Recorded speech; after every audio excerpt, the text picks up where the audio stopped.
Hello guys, update po. Tapos ko na pong maikabit yung solar panel ng Christmas lights namin. Ayan, yung dalawa ha.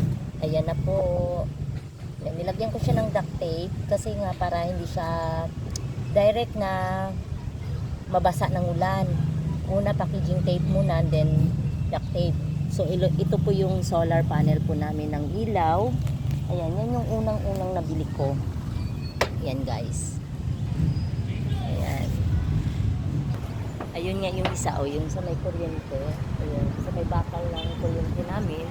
Ayan, doon yung isa na kinabit ko rin. And then yung ibang solar namin, kasi nga 4 yung binili ko. So dalawa nung 2 years ago na. So nakaano din ako. I mean, inutang ko lang yun sa Shopee. Pero nabayaran ko na rin. So yan. Ayan po yung solar panel po ng ilaw pa namin. So 4 kasi yan. Ayan. Yun yung nandoon sa bubong sa second floor. Nandoon sa bubong ng kapitbahay namin.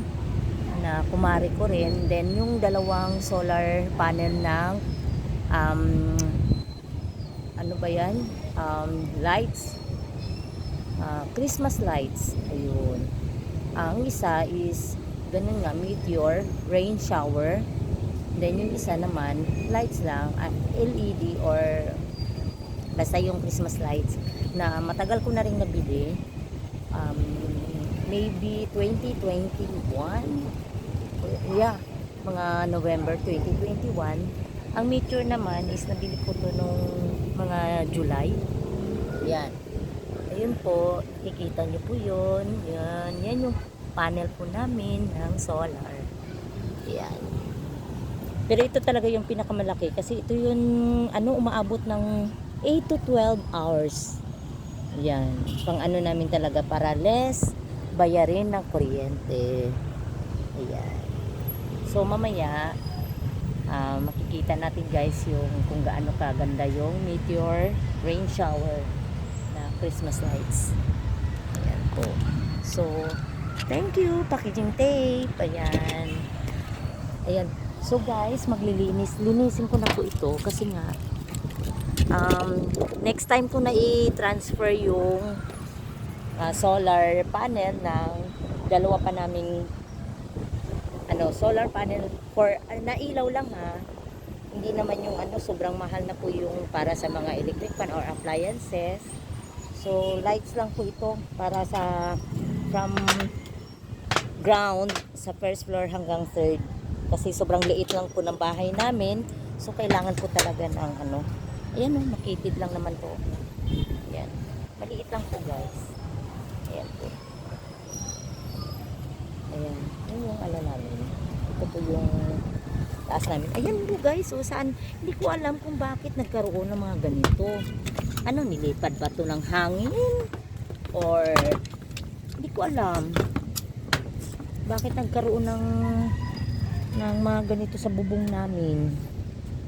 O may umakyat pero hindi malalaman naman namin kung may aakyat kasi tutunog nga yung tutunog nga yung ito yero. So kailangan aapa ka ng yero dito sa may pako. Ayan o. Yan yung pinakuan. Ayan guys, naka-shoes pa ako yung lumang shoes ko ang ginamit ko. Baka kasi mayroong mga matutulis na bagay dito So, ayan, yung solar panel na isa. Ayan, guys. So, nakakatipid po talaga pag solar ang gamitin nyo po. Nakakatipid po sa kuryente. Kasi maghapon po ang namin, yung ilaw namin dahil nandyan nga si Savvy. So, kailangan ng ilaw sa baba. So, dalawa ang gumagana. Minsan naman, isa lang kasi maliwanag na po talaga siya. Dahil 150 watts.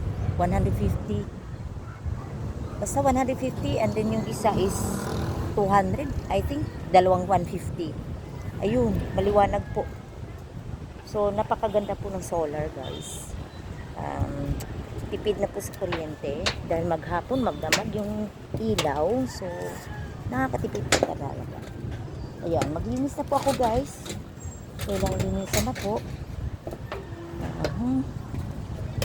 tanggalin ko na po itong mga dumi-dumi dito sa bubong namin. Ayan, nagkakaroon talaga ng ng dumi.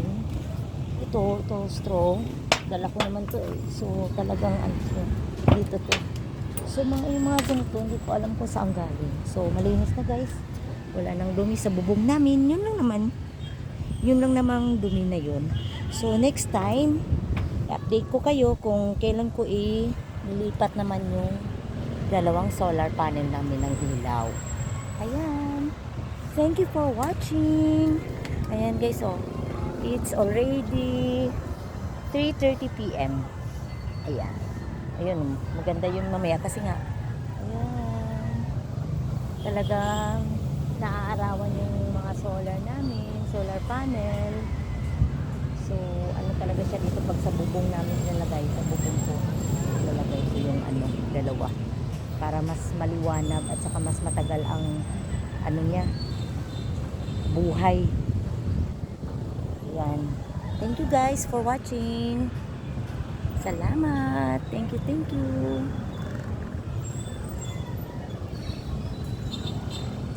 Ganda-ganda ng sikat ng araw. Ang sarap-sarap. Ang sarap-sarap. Ayan, ang ganda oh.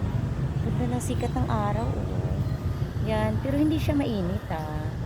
Yan po guys.